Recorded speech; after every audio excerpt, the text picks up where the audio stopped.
जिन्हें हिंदुत्व का भी ज्ञान नहीं, हिंदुत्व के बारे में जानकारी नहीं। को सक्रिय करने के लिए इस तरह के ओछी राजनीति करने की कोशिश करते हैं। इस्लामिक आतंक के सच को छुपाने की बेशर्म कोशिश ये मुस्लिम इंटेलेक्चुअल्स के द्वारा की जाती है।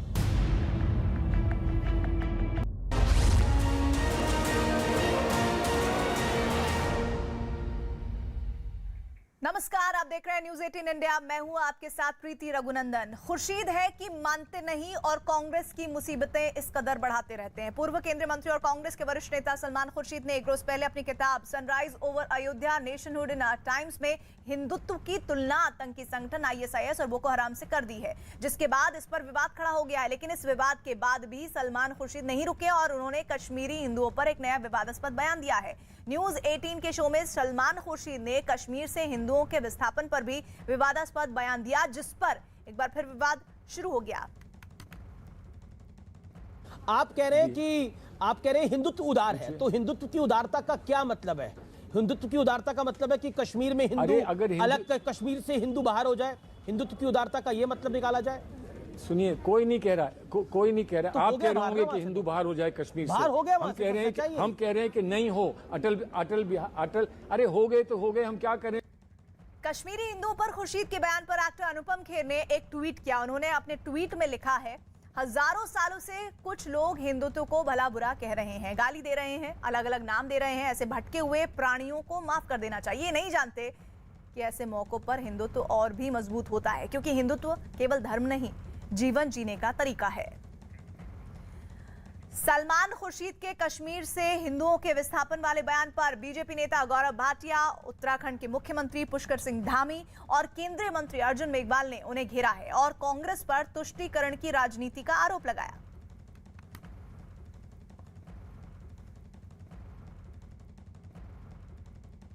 जो हिंदू हैं कश्मीर से, हमारे कश्मीरी पंडित भाई, इनको वहां से निकाल दिया गया, तो उनका शब्दशः उत्तर था, हो गए तो हो गए, बाहर हो गए तो हो गए, हम क्या करें। याद करिए 1984 के दंगे हुए दुर्भाग्यपूर्ण। सैम पित्रोदा से पूछा गया, उन्होंने भी कहा था हुआ तो हुआ।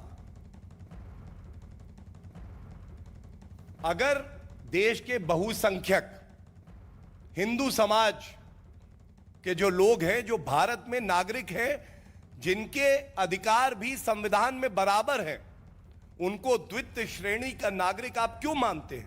आज़ादी से लेकर अब तक कांग्रेस ने हमेशा तुष्टीकरण की राजनीति की है और हमेशा उन्होंने न्याय के सिद्धांत पर काम नहीं किया है। उन्होंने हमेशा इस पर काम किया है कि देश का भला होना चाहिए, नहीं होना चाहिए, उनकी सोच में कभी नहीं रहा है। इनकी सोच में हमेशा से रहा है कि मेरा भला होना चाहिए, मेरी पार्टी आगे बढ़नी चाहिए, देश कहीं पीछे चला जाए, गड्ढे में चला जाए, लोग कहीं चले जाएं, इसलिए उनकी ये सोच है, उस पर इतना ही कह सकते हैं। ये उनकी ऐसी नीति है कि वो दुविधा में रहते हैं। कहीं कोई पलायन हुआ तो उसकी वो आलोचना करते हैं, कश्मीर में पलायन हुआ तो उसको वो स्वीकार भी नहीं करते हैं। ये जो दो मुही बात करने वाले नेता हैं, उनके कारण ही जो सांस्कृतिक राष्ट्रवाद है, जो देश की एकता है, वो देश की अखंडता है, उसको नुकसान होता है। और बीजेपी नेता रविंद्र रैना ने भी सलमान खुर्शीद के बहाने कांग्रेस पर जमकर निशाना साधा है। कांग्रेस पार्टी आतंकवादियों की हमदर्द पार्टी है। कांग्रेस पार्टी ने हमेशा आतंकवादियों का और देश दुश्मनों का समर्थन किया है। ये कांग्रेस के लोग ही हैं, मणिशंकर अय्यर, दिग्विजय सिंह और संजय निरुपम, शशि थरूर जैसे, जो पाकिस्तान के अंदर जाकर हाफिज सईद और अजहर मसूद जैसे खूंखार आतंकवादियों से मुलाकात करते हैं। ये कांग्रेस के लोग ही हैं जो ओसामा बिन लादेन जैसे खूंखार इंटरनेशनल टेररिस्ट उसको जी करके बोलते हैं। और ये कांग्रेस के लोग ही हैं जो भारत को बदनाम करके कभी चीन और कभी पाकिस्तान और कभी आतंकवादियों का समर्थन करते हैं। और सलमान खुर्शीद ने अपनी किताब में हिंदुत्व की तुलना आतंकी संगठन से कर दी है। उन्होंने अपनी किताब में लिखा है कि आज के हिंदुत्व का राजनीतिक रूप साधु संतों के सनातन और प्राचीन हिंदू धर्म को किनारे लगा रहा है, जो हर तरीके से आईएसआईएस और बोको हराम जैसे जिहादी इस्लामी संगठनों जैसा है। हालांकि अयोध्या विवाद पर सुप्रीम कोर्ट के फैसले की कांग्रेस नेता सलमान खुर्शीद ने अपनी नई किताब में तारीफ की है। Sunrise over Ayodhya nationhood in our times नाम की किताब में सलमान खुर्शीद ने कोर्ट के फैसले की तारीफ करते हुए कुछ सवाल भी उठाए हैं, लेकिन उम्मीद जताई कि अब देश इस विवाद से आगे बढ़ेगा। मेरा एक दायित्व बनता है कि मैं ये समझाऊं कि मैं जिस कोर्ट से संबंधित हूं, उस कोर्ट ने जो किया है वो क्या है आखिर, और क्या उसमें त्रुटि है कि नहीं है।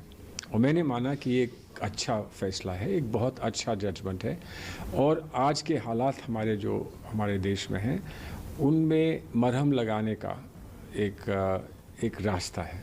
उन पर मरहम लगे और ऐसी बात फिर ना हो, इसका एक प्रयास है। मंदिर बनेगा, अच्छा मंदिर होगा, लेकिन वो मंदिर सिर्फ एक पक्ष का नहीं होना चाहिए, वो मंदिर सबका होना चाहिए। और उसमें सिर्फ हिंदू नहीं, मुसलमान, सिख, ईसाई सबका मंदिर होना चाहिए। और वो मंदिर बने तो मस्जिद भी बनेगी, और मस्जिद भी सबकी होनी चाहिए। सलमान खुर्शीद की किताब पर शुरू हुए विवाद के बाद सियासत उबाल पर है, और इसी मुद्दे पर बीजेपी ने खुर्शीद को जवाब दिया। बीजेपी नेता गौरव भाटिया ने एक प्रेस कॉन्फ्रेंस कर कांग्रेस की विचारधारा पर ही सवाल खड़े किए। यही नहीं, बीजेपी ने आरोप लगाया कि सोनिया गांधी और राहुल गांधी के इशारे पर ही ये सब कुछ हो रहा है। कि देश के जो बहुसंख्यक हैं, जिनका बहुत बड़ा योगदान, बलिदान इस देश को अखंड रखने में, मजबूत रखने में रहा है, उनकी भावनाओं को कुचल डालो, उनको बार बार चोट दो। ये सोनिया गांधी जी और राहुल गांधी के इशारे पे ही बार बार होता है। क्या ये सत्य नहीं है कि इससे पहले हिंदू आतंकवाद का आविष्कार कर दिया कांग्रेस हेडक्वार्टर में, क्योंकि तुष्टीकरण की राजनीति करनी थी। और अब उत्तर प्रदेश में चुनाव आते हैं तो इच्छाधारी हिंदू राहुल गांधी और प्रियंका वाड्रा गांधी उत्तर दें, क्या उत्तर प्रदेश के हर शहर में जाके, हर गली में जाके ये कहने की हिम्मत उनकी होगी कि हिंदू धर्म और हिंदुत्व का मतलब आईसिस और बोको हरम की विचारधारा है? हिंदुओं की भावनाओं को आहत करने के लिए यहां तक आपने कह दिया था कि प्रभु राम जो भारत की आत्मा में बसे हैं वो काल्पनिक हैं। शशि थरूर को आप खुली छूट देते हैं कि वो कहें हिंदू तालिबान। आज ये पूछना पड़ेगा, ऐसा क्यों नहीं होता कि आप अपनी चुप्पी तोड़ के कहें कि ये नेता जो कहते हैं ये गलत है, ये कांग्रेस पार्टी की विचारधारा नहीं है। ऐसा क्यों नहीं होता सोनिया जी कि ऐसे नेताओं को तुरंत कांग्रेस पार्टी से बर्खास्त किया जाए, एक संदेश जाए कि राजनीति में आप हमारे विरोधी हो सकते हैं लेकिन आप देश के दुश्मन नहीं हो सकते, हिंदुओं के दुश्मन आप नहीं हो सकते। और केंद्रीय मंत्री वीके सिंह ने भी खुर्शीद की किताब पर शुरू हुए विवाद पर उन्हें आड़े हाथ लिया। हिंदुत्व के बारे में बात करें, सलमान खुर्शीद ने एक किताब लिखी है। उन्होंने आईएसआईएस से तुलना की है भारत के हिंदुत्व को, और कश्मीरी पंडित के पलायन पर कहा है कि वो हुआ तो हुआ। जिनको सनातन धर्म के बारे में कुछ नहीं आता ना, वो ऐसी बातें करते हैं, उनको करने दीजिए। वो लोग सब जिसको कहना चाहिए इग्नोरेंट लोग हैं। और इन सब के बीच सलमान खुर्शीद के विवाद से कांग्रेस ने किनारा कर लिया। कांग्रेस सूत्रों के हवाले से खबर है कि पार्टी ने सलमान खुर्शीद की किताब से जुड़े विवाद से पल्ला झाड़ा है, और कांग्रेस की तरफ से यह कहा गया कि कौन अपनी किताब में क्या लिखता है या किसी मुद्दे पर क्या बोलता है, ये उसकी अपनी सोच है। पार्टी की तरफ से इस बात का हवाला दिया गया कि कांग्रेस कार्य समिति की बैठक में राम मंदिर पर कोर्ट के फैसले का स्वागत किया गया था। और इधर कांग्रेस नेता सलमान खुर्शीद की किताब में हिंदुत्व की तुलना आतंकी संगठन से की गई है, जिसके खिलाफ विनीत जिंदल और विवेक गर्ग ने दिल्ली पुलिस में शिकायत की है और उन पर एफआईआर दर्ज करने की अपील की है। दोनों ने सलमान खुर्शीद पर हिंदुओं की भावनाओं को ठेस पहुंचाने का आरोप लगाया। ये देशद्रोह का अपराध है और सभी जो धर्मों के खिलाफ इन लोगों ने के दंगा भड़काएंगे उसके खिलाफ ये आईपीसी की धारा 295, 153A वगैरह कई 124A, 121 वगैरह में पूरा एक ये अपराध है। और इसमें अब हम मांग कर रहे हैं दिल्ली पुलिस कमिश्नर को भी, मैंने अस्थाना साहब को भी और डीसीपी नॉर्थ और रूपनगर थाने को हमने लिखित शिकायत भेजी है कि इनके खिलाफ एफआईआर दर्ज करी जाए और तुरंत सलमान खुर्शीद की गिरफ्तारी होनी चाहिए। अब इस तरह की बात करना हमारे कॉन्स्टिट्यूशन, हमारे लॉ ऑफ लैंड के खिलाफ है। क्या वो ये कहना चाहते हैं कि बोको हराम और ISIS जो कि एक इस्लामिक जिहादी ग्रुप है, क्या उनकी तरह हिंदू धर्म के लोग भी काम कर रहे हैं? ये बिल्कुल गलत है। किसी भी तरीके से हम इसको एक्सेप्ट नहीं कर सकते। कहीं ना कहीं इसके पीछे की मंशा लोगों को भड़काने की, लोगों को आपस में लड़वाने की है, जिसके लिए मैंने एक शिकायत दिल्ली पुलिस कमिश्नर को दी है, जिसमें लोगों को भड़काने का और धार्मिक भावनाएं आहत करने का, देश के खिलाफ काम करने का मैंने चार्ज लगाया है। सलमान खुर्शीद की किताब से शुरू हुए विवाद पर केंद्रीय मंत्री मुख्तार अब्बास नकवी ने भी हमला बोला है। खुर्शीद के बहाने मुख्तार अब्बास नकवी ने कांग्रेस की विचारधारा पर भी सवाल खड़े किए। इस वक्त हमारे साथ बातचीत करने के लिए केंद्रीय मंत्री मुख्तार अब्बास नकवी साहब हैं। सर, सलमान खुर्शीद जो कि कांग्रेस के वरिष्ठ नेता हैं, पूर्व केंद्रीय मंत्री हैं, उन्होंने अपना एक किताब लॉन्च किया। उसमें एक विवादित पेज है जिसमें उन्होंने आज के हिंदुत्व की तुलना ISIS से कर दी, बोको हराम से कर दी। देखिए, एक बात आपको समझना होगा, सलमान साहब जिस पाठशाला में पढ़े हैं कांग्रेस की, उस पाठशाला का फार्मूला क्या है? फार्मूला ये है कि कम्युनल टिफिन में सेकुलर टमाटर का तड़का लगाओ और देश को बताओ कि आप ये सेकुलरिज्म के सियासी सूरमा हैं। लेकिन ये सारी चीजें एक्सपायर कर चुकी हैं। आप जो है वो कब तक जो है वो संघ को कोस करके, बीजेपी को कोस करके, हिंदुत्व को कोस करके आप अपनी सियासी रोटियां सेकेंगे? बहुत हो गया। कई दशक तक आपने यही काम करके सत्ता की सीढ़ियां चढ़ी और सियासत पे कब्जा किया और सरकार पे कब्जा किया। लेकिन ये बांटो और राज करो वाला जो है वो अब दिन गए, लद गए। अब इस तरह की जो सियासत जो लोग करते रहे हैं, जिन्होंने कि देश के लोगों के अधिकारों की, हितों की, जज्बातों की हाईजेक करने की कोशिश की, खून खराबा उसका किया, तो वो अब फिर से एक बार हताश निराश होकर के मार्केट में घूम रहे हैं। सलमान खुर्शीद के हिंदुत्व वाले बयान पर शिवसेना नेता मनीषा कायंदे भी बरस पड़ी। उन्होंने हिंदुत्व पर सवाल खड़े करने वालों को हिंदुत्व के बारे में पढ़ने की नसीहत दी। तो वहीं VHP नेता सुरेंद्र जैन ने भी सलमान खुर्शीद के साथ कांग्रेस की राजनीति पर सवाल खड़े किए।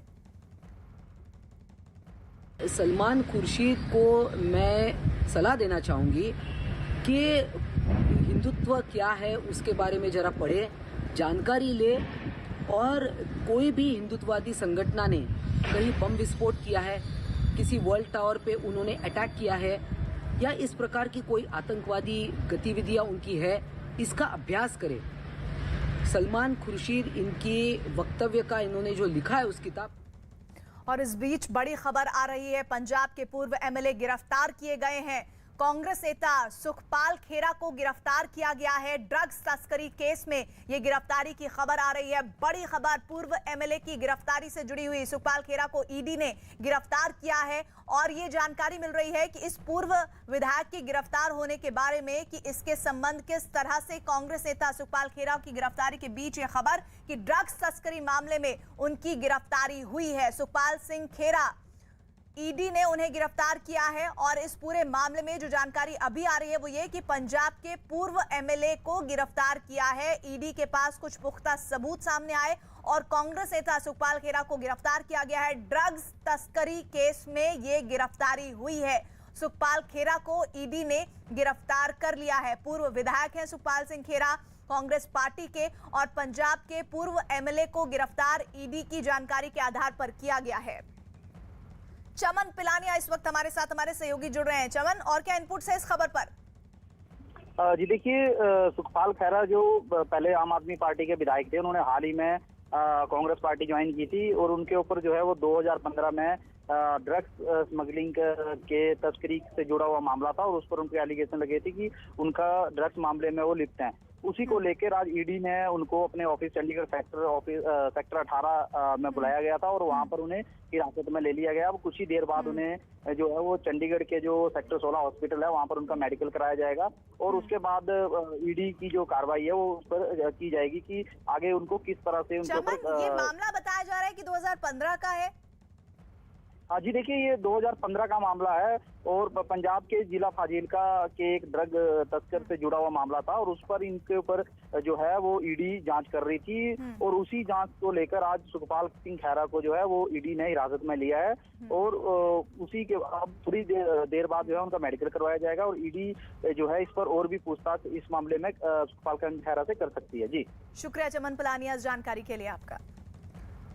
और इधर वापस लौटते हैं सलमान खुर्शीद की खबर पर। विवाद बढ़ने के बाद सलमान खुर्शीद ने न्यूज 18 से खास बातचीत की। खुर्शीद ने कहा कि उन्होंने आईएसआईएस और बोको हराम को हिंदू धर्म से नहीं बल्कि आज के हिंदुत्व से जोड़ा है।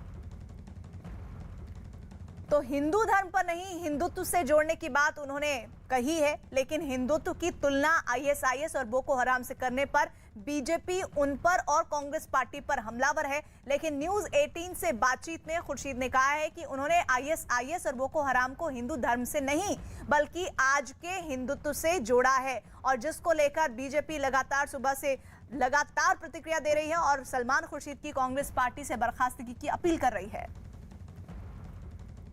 हमारे साथ सलमान खुर्शीद साहब हैं। सलमान खुर्शीद साहब, जो बातें आपने लिखी हैं, एक बात जो आपकी है उसको लेकर बीजेपी ने बहुत सवाल खड़े कर दिए। आप यहाँ बैठे थे, कितनी प्रतिक्रिया आई इसमें इस बात को लेकर के हिंदुत्व को आईएस से और बोको हराम से जो आपने जोड़ा?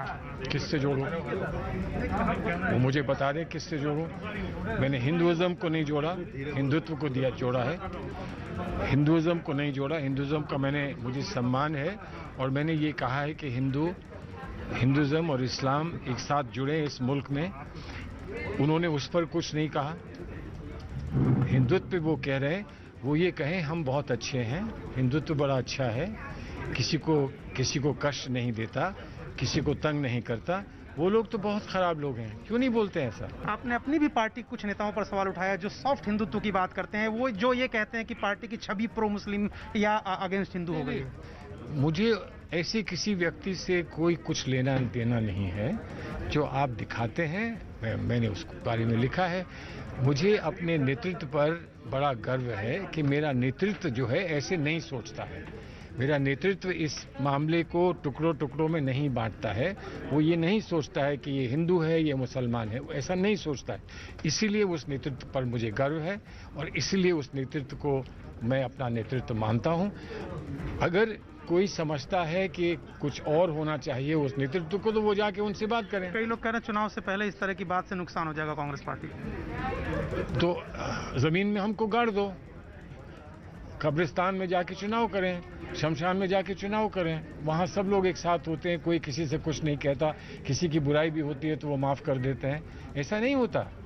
चुनाव में सच्चाई कहनी होती है, कहनी पड़ेगी सच्चाई। और वो सच्चाई, मुझे गर्व इस बात का है कि मेरा नेतृत्व वो सच्चाई को कहता है, बताता है, दिखाता है और हमें उसका मार्गदर्शन देता है। मुझे इसका गर्व है। तो खुर्शीद अभी भी लगातार इस बयान पर टिके हुए हैं और कांग्रेस के वरिष्ठ नेता साथ ही पूर्व गृह मंत्री पी चिदम्बरम ने भी अयोध्या पर सुप्रीम कोर्ट के फैसले पर सवाल उठाए। उन्होंने कहा कि नो वन किल्ड जेसिका, उसी तरह विवादित ढांचा किसी ने नहीं तोड़ा। चिदम्बरम ने यह बयान कांग्रेस नेता सलमान खुर्शीद की किताब sunrise over Ayodhya nationhood in our times के विमोचन के मौके पर कही। After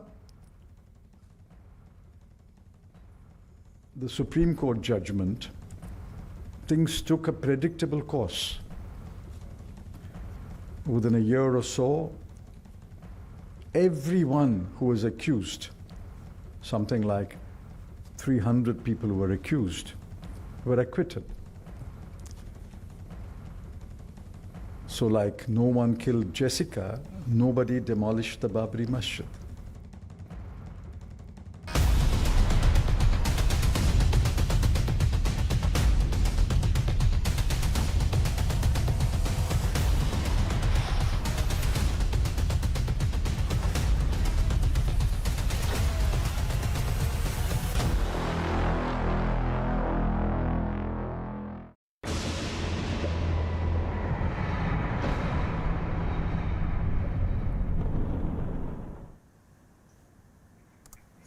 और तमिलनाडु में भारी बारिश की बात करते हैं, जिसकी वजह से 14 लोगों की मौत हो गई है। हालात को देखते हुए वहां राहत और बचाव की टीमों को लगाया गया है, जो प्रभावित लोगों को निकालकर सुरक्षित जगहों पर पहुंचाने में लगी हुई है।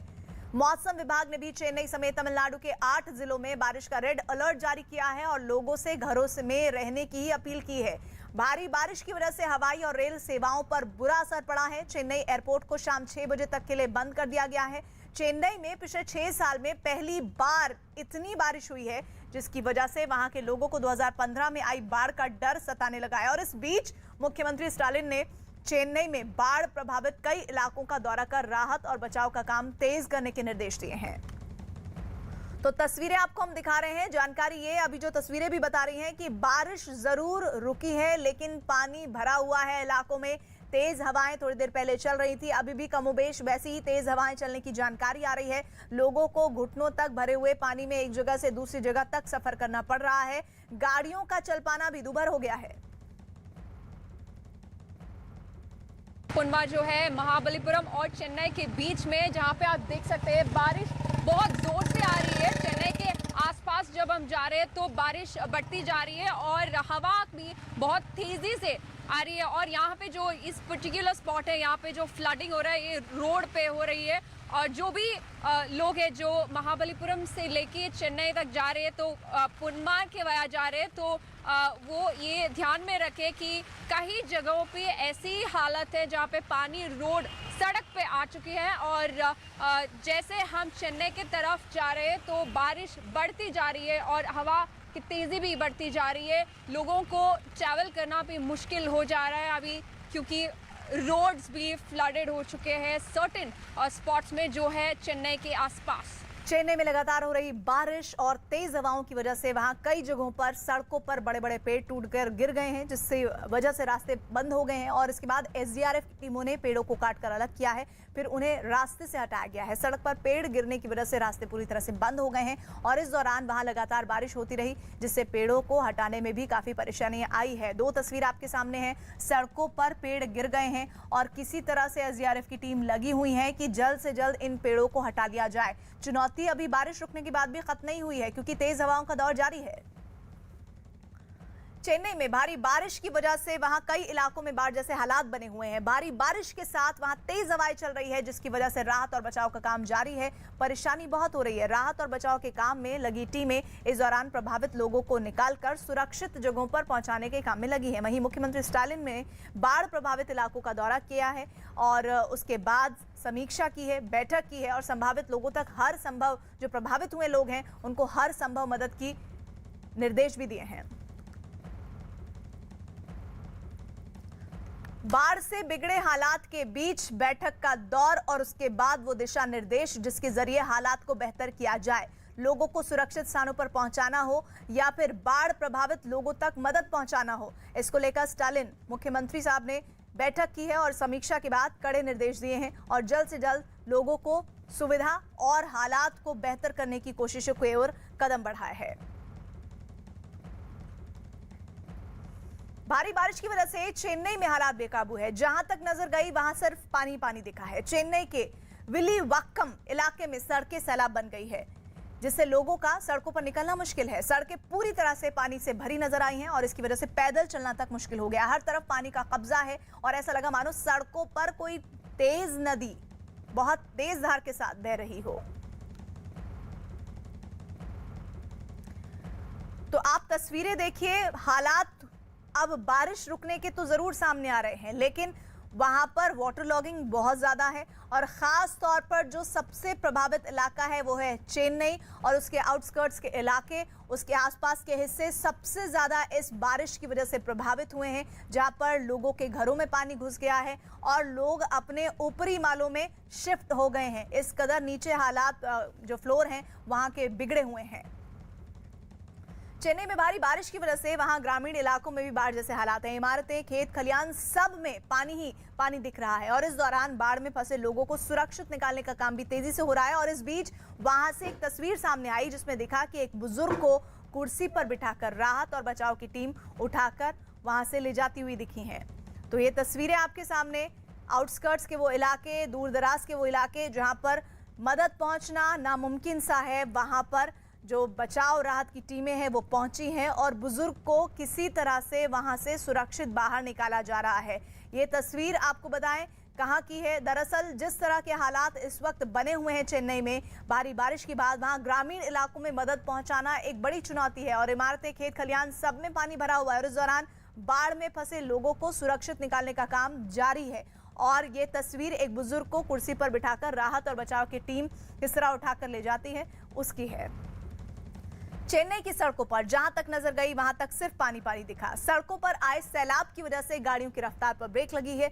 लोगों के घरों में पानी भर गया है जिससे उनकी मुसीबतें बढ़ी हुई हैं। वहीं जो लोग जरूरत की वजह से घर से बाहर निकले हैं उनका भी पैदल चलना मुश्किल हो गया है क्योंकि सड़कों पर घुटनों के ऊपर तक पानी भरा हुआ है। ऐसे में पैदल चलना चुनौती बन गया है। सिर्फ भारी बारिश ही नहीं, वहां तेज हवाएं भी चल रही हैं और इतनी तेज हैं कि मानो अपने साथ सब कुछ उड़ाकर ले जाने को बेताब है। और इस दौरान वहां ऊंचे ऊंचे पेड़ तेजी से हिलते दिखाई दिए।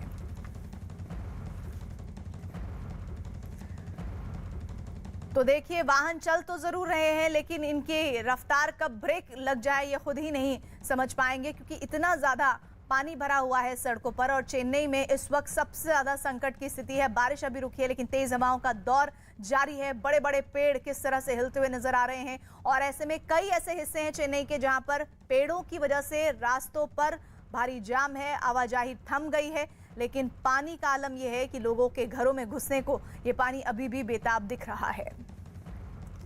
चेन्नई में लगातार बारिश की वजह से वहां के ज्यादातर इलाकों में पानी भरा है, जिनसे आपको यहां जानकारी दें कि निचले जो इलाके हैं वहां हालात बहुत खराब हैं। घुटनों तक पानी भरने से लोग घरों में ही फंस गए हैं। सड़कों पर इतना पानी भर गया है कि गाड़ियों का चलना भी मुश्किल है। लोगों के घरों में पानी का कब्जा है। मजबूर लोग खुद ही किसी तरह पानी को बाहर निकालने की जुगत में हैं। पानी में घिरने की वजह से लोगों के सामने जरूरी चीजों का भी संकट खड़ा हो गया है। तस्वीरें देखिए, पानी इतना ज्यादा भर गया है कि लोगों को अब बुनियादी जो सुविधाएं हैं वो मिलना भी ऐसा लग रहा है कि बहुत मुश्किल सा है और लोगों के लिए खाने पीने के सामान को जुटाना भी एक बड़ी चुनौती सा बन गया है। और अगर रास्ता तय करना है कहीं जाने का तो इस पानी के बीच से ही होकर जाना पड़ेगा। घुटनों तक पानी भरा हुआ है और अगर घुटनों तक पानी में कोई वाहन जाता है वो कब बंद हो जाएगा ये कहना मुश्किल है।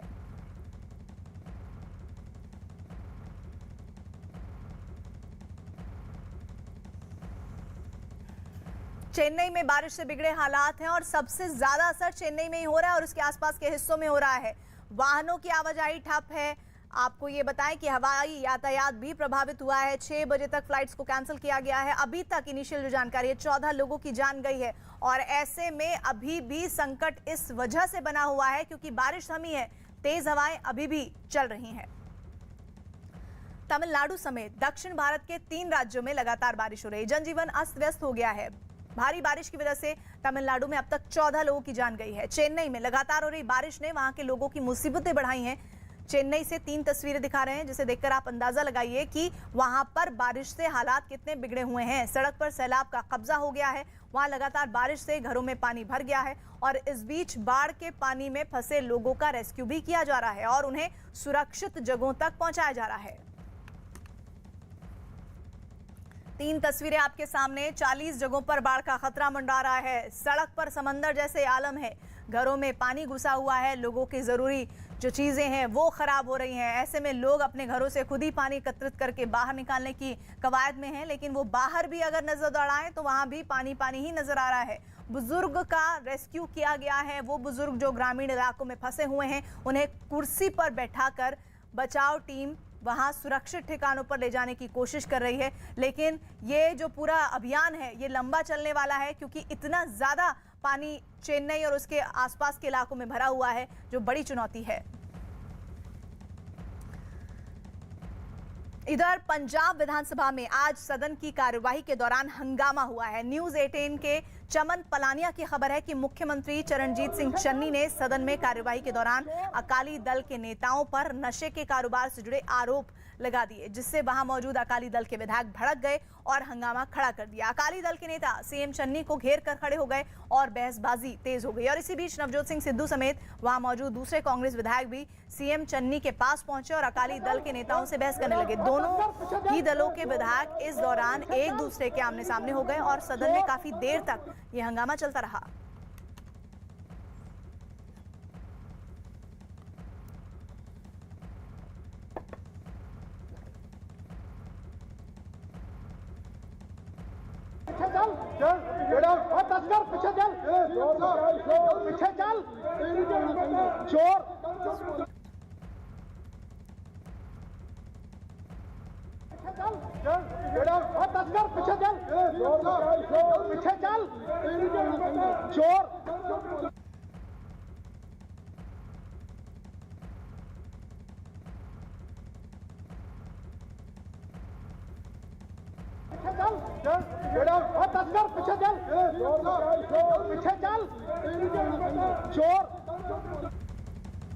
ਹਰ ਗੱਲ ਦੇ ਵਿੱਚ ਇਹਨਾਂ ਦੀ ਰਾਜਨੀਤਿਕ ਸੋਚ ਰਹੀ ਹੈ। ਇਹ ਲੋਕ ਹਰ ਗੱਲ ਨੂੰ ਰਾਜਨੀਤਿਕ ਸ਼ੀਸ਼ੇ ਦੇ ਵਿੱਚ ਦੇਖਦੇ ਆ। ਜਦ ਸਰਕਾਰ ਤੋਂ ਬਾਹਰ ਹੁੰਦੇ ਆ ਤਾਂ ਇਹਨਾਂ ਨੂੰ ਬੜੇ ਰਾਜਾਂ ਦੇ ਵੱਧ ਅਧਿਕਾਰ ਯਾਦ ਆਉਂਦੇ, ਫਿਰ ਇਹਨਾਂ ਨੂੰ ਚੰਡੀਗੜ੍ਹ ਵੀ ਯਾਦ ਆਉਂਦਾ ਹੈ, ਫਿਰ ਇਹਨਾਂ ਨੂੰ ਪੰਜਾਬ ਦੇ ਜਿਹੜੇ ਪੰਜਾਬੀ ਬੋਲਦੇ ਏਰੀਏ ਬਾਹਰ ਚਲੇ ਗਏ, ਫਿਰ ਇਹਨਾਂ ਨੂੰ ਉਹ ਵੀ ਬਹੁਤ ਯਾਦ ਆਉਂਦੇ ਆ। ਵਿਧਾਨ ਸਭਾ ਦੇ ਵਿੱਚ ਜਿਹੜਾ ਖਲਲ ਪਿਆ ਉਹ ਜਾਣ ਬੁੱਝ ਕੇ ਕੀਤਾ ਗਿਆ ਕਿਉਂਕਿ ਸੱਚ ਸੁਣਨ ਦਾ ਮਾਦਾ ਹੈ ਨਹੀਂ ਸੀ। ਐਡਾ ਸੰਜੀਦਗੀ ਵਾਲਾ ਮੁੱਦਾ 600 ਤੋਂ ਉੱਤੇ ਕਿਸਾਨ ਵੀਰਾਂ ਨੇ ਸ਼ਹਾਦਤ ਦਿੱਤੀ ਹੈ। ਉਸ ਮੁੱਦੇ ਦੇ ਉੱਤੇ ਜਦੋਂ ਬਹਿਸ ਹੋ ਰਹੀ ਹੈ ਤੇ ਇਸ ਤਰ੍ਹਾਂ ਦਾ ਰਵੱਈਆ, ਫਿਰ ਇਹੀ ਹੈ ਵੀ ਕਿਉਂਕਿ ਤੁਹਾਡੇ ਅੰਦਰ ਭੈ ਹੈ ਔਰ ਤੁਸੀਂ सुनना नहीं चाहते, इस करके ਤੁਸੀਂ ਰੌਲਾ ਪਾਉਂਦੇ।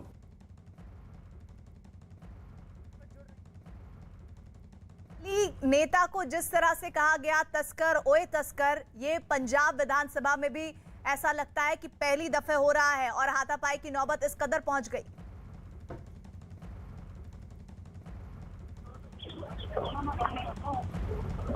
चमन जी देखिए, पंजाब विधानसभा में आज जिस तरह से मुख्यमंत्री के द्वारा अकाली दल के ऊपर जो ये टिप्पणी की गई थी नशा तस्कर को लेकर, उसके बाद अकाली दल ने पंजाब विधानसभा में हंगामा किया और उसके बाद अकाली दल के जो विधायक थे उन्हें पंजाब विधानसभा में मार्शलों ने जो है बाहर निकाल दिया और उसके बाद अकाली दल पंजाब विधानसभा के हाउस के बाहर ही नारेबाजी करने लगे और उसके बाद पंजाब विधानसभा में काफी देर हंगामा चलता रहा और मार्शलों ने जो है धक्का मुक्की पंजाब के जो अकाली दल के जो विधायक थे उनके साथ की और उसके बाद उन्हें सदन से बाहर कर दिया गया। नहीं, लेकिन चमन जानकारी ये है कि अकाली दल के जो विधायक थे वो चाहते हैं कि मुख्यमंत्री साहब माफी मांगे, तो अब क्या होगा इसमें?